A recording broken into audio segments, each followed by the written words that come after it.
Hello everybody and welcome to the next video lecture. So this video lecture is about equations of exponential growth. So as you know, these equations, they have a very important part in our exams. So in questions they might give different forms of the exponential growth equations, and then they will ask you to identify the correct form of equations, right? So it's necessary that we know what exponential growth is, and we should also know the different forms of equations and how they are arrived at.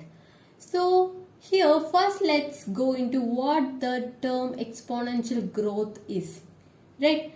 So here when we look into this image, we see that one bacteria or a one cell, we can say they are getting divided into two, right? Two daughter cells, and 2 they are becoming 4, and 4 is becoming 8. 1, 2, 4, 8 and 16, then 32 and more. So this we can write it as 1 can be written as 2 raised to 0, right? And 2 can be written as 2 raised to 1, and 4 can be written as 2 raised to 2, 8 similarly 2 raised to 3, and so on. So for in nth division we can write as 2 raised to n. So the number of individuals at n time or nth division is equal to 2 raised to n, right? So this form of representation, this is exponential form of representation, right? Thus this type of growth is actually called as exponential growth. But when we see into the real life situation, this kind of exponential growth is not what we observe. What we observe in real life is called logistic growth. So why it is so? Because in real life there are many factors that affect the growth. For example, food. Okay, it's not necessary that every individual are getting equal amount of food or necessary amount of food. So some individual may die because of not receiving adequate food or shelter or the predator relationship, right? Some individuals they may get killed by the predator. So such kind of realistic occurrence will occur in the environment, and thus this kind of growth is actually a imaginary growth. Okay, imaginary type of growth,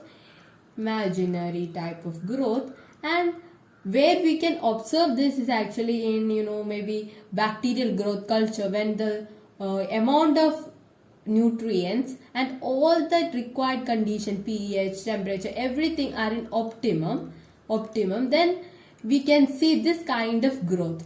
But still, even when we are growing bacteria, we can see that there is a lag phase, a log phase, and then a stationary phase, and then a decline or death phase. So this is due to, at the point of stationary phase, the amount of nutrients in the growth media or whatever, they are getting depleted, right? So moreover, the density of cells are increasing. As the bacteria, they are growing, they are multiplying.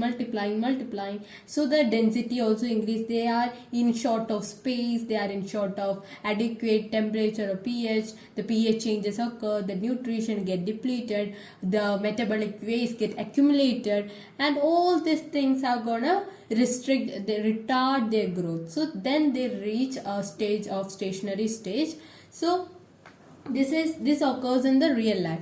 But for our consideration, the initial consideration, we are taking that the cells are becoming from 1 to 2 to 4 to 8 and 16 and so on. So that initial consideration, that imaginary kind of division is what we are going to look up to.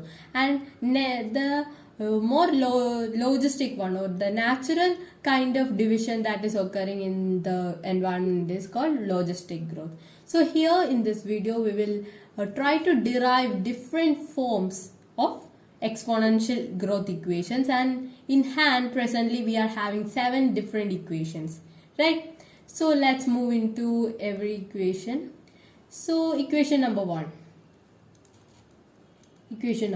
right? So I was explaining that 2 raised to n or 2 raised to t times of division can occur, right? So we can derive a very basic equation from this logic itself. That is, if at the number of individuals at time t, number of individuals at time t is equal to 2 raised to t, right? Here what we saw is that at first we have one individual, then they are becoming 2, and then 4, 8, 16, 32, and at nth time, the number of individuals is 2 raised to n. So similarly, we are just writing it in equation form. That is, at time t, the number of individuals n is equal to 2 raised to t. But is it the case? That is, the question is, do all the division or all the population, they just begin from one cell? Or there are chances, right? There are many cells in the initial population. There can be many cells in the initial population. So if this population is undergoing an exponential growth, then what happens is that each individual will divide into 2, right? So here how many cells we are getting? 2 from this individual, 2 from this individual, and 2 from this individual. That is 3 2s are 6 individuals in second generation itself. So how can we account to such a population? That's next question. So if the initial population is not one individual, that is, maybe let's take the initial population be n0, that is initial population. Okay. So if initial population is some number n, then how can we find the number of individuals at time t? It's very simple, right? How? N t into 2 raised to t into n0. So how this logic applies? So let's take this example itself, right? So here we have n0 is equal to 3, right? And in the after first division, that is t is equal to 1, we got 6 individuals, right? So we will just check if this equation is working or not. So at n t is equal to 1, what is the total number of individuals, right? So 2 raised to 1 into n0, that is 3, that is 6. 2 3s are 6. So we got the answer, right? So what we need to do? We need to multiply the equation in which we considered one individual in the first division into total number of individuals in the first population, initial population. So initial population n0 into 2 raised to t is equal to number of individuals at time t. Okay. So this is a very important equation. This is the primary, most basic equation of exponential growth. Now let's move deeper into the exponential growth. Okay. So let's move into equation number 2. So in equation number 2, our consideration is that, always the division need not be, uniform. The rate of division can vary. Right? So let's look into an example. If growth follows a pattern like the next day one of the 2 individuals die. So what happens here in the example? This is the parent and the children are like 1 and 2. But one among the child, they are dying. They perish because maybe some health issues or some environmental factors, or somebody is killing the child or whatever. Okay. The parent is losing one child, in every generation. Like if this individual is propagating and one of his child is again being lost. So in every generation, one child is being lost. So the rate of division need not be uniform. It can vary. So we should account this rate of division into our consideration, right? So thus when we generalize the equation, what was our equation? The previous one, this equation, nt is equal to 2 raised to t n naught. So every time the 2 may not be the case, right? Every time it is not necessary that we are getting 2 children. It can occur like we get just 1 child. So we are replacing that 2 with a constant r, and t is equal to r raised to t, because we don't know what is the rate of division. It can vary, it need not always be 2. Okay, so we are replacing it with a rate constant, that is r, capital R, and then we multiply it with initial number of individuals. Understood? So we are just modifying the equations. We are modifying the equations to such an extent that we get different forms of equations. We can apply different equations in different situations. So we are trying to make this more realistic. Okay, so this is second equation. So we derived our second equation. Now let's move into our third equation, number 3, right? So in this equation we are gonna make it more realistic. So how? The thing is that this rate, we assume that one of the individual is dying in every generation, right? So is it necessary that one individual will always die in a generation? No, it is not necessary. So we have to make this capital R little more realistic. So for that we are gonna assume, we are gonna take logarithm of capital R and give the logarithm of capital R another constant, that is small r, which is called the intrinsic rate of natural increase, that is intrinsic rate of natural increase. Okay, so if we take the exponential form of this r, that is Euler's formula, we are just applying it. So if we take exponential form, we can say that r is equal to e raised to small r, right? So we are just exponentiating it. We are taking exponential form of both this, so we will get the equation in this form. So here in our hand we have this equation to which we are going to apply this modified r, right? So here we have this equation, and in the place of the capital letter R, now we are going to substitute it with Euler's formula. So our nt will become e raised to rt into n0, right? So this is Euler's form of our exponential growth rate equation. So this form is very important, and the Euler's constant, this capital R, the value of this capital R will be 2.718 and so on. So you can study up to 3 decimal point, right? It's easy. So the capital R value, that is Euler's formula constant, is 2.718. So this is Euler's form of our exponential growth equation. Now we are going to move into our equation number 4, right? We reached equation number 3, and now we are going to go to our equation number 4. So in this equation number 4, we are going to take natural log on both sides. That is, we have this form of equation, right? Nt is equal to e raised to rt n0 or n0. So in this equation, we are going to take natural logarithm. So ln nt is equal to ln n0 plus ln and e. They both get cancelled. So we can write rt, right?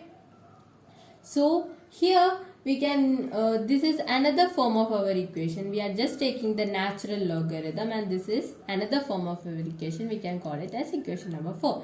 We are just taking natural log of equation number 3. So here we got our equation number 4. Now to equation number 4, we will just modify it again, right? So there is one more form of this equation number 4, that is, if the initial population n0 is equal to 1, we can say that ln nt is equal to rt. So while studying, you can remember this thing also, because at times you will get instances where we need to use this equation directly. Maybe we have the initial population as 1. So you can use this equation directly, right? So this is equation number 4. Now let's move into our equation number 5. Right?